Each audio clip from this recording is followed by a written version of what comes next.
To recap, we've talked about three types of parallelism: ILP, TLP, and DLP. Now, many processors exploit all three of these because the best performance per watt, the best way to get the performance that we need in the most energy efficient manner, is achieved with each of these in moderation rather than taking one or two of these to the extreme. Let's start with ILP. So typically we have a 2 to 6-way superscalar pipeline in our smartphone processors. And this is because now theoretically, and engineers know how to make wider superscalar pipelines, but the performance improvement tapers off with wider pipelines. Well, the power may increase significantly, and the performance improvement tapers off because of things such as data dependencies. So we may have a 16-way superscalar pipeline, but it could be that we can only, say, issue 4 instructions at a time. So we're wasting resources, and those resources may burn power.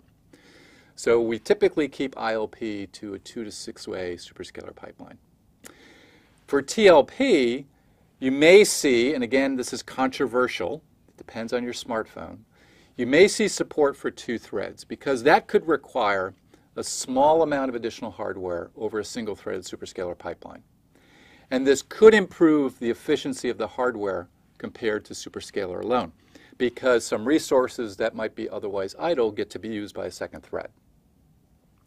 Now, DLP via SIMD, there are many applications such as graphics and video audio processing that make this worthwhile, that have data level parallelism.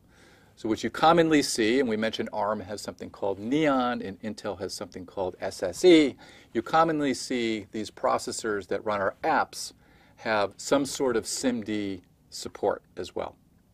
So your smartphone processor supports ILP, it supports DLP, and it certainly supports TLP. And the question is whether it supports it in the single processor itself or whether it relies instead on multi-core, and that's what we're going to talk about later in the course.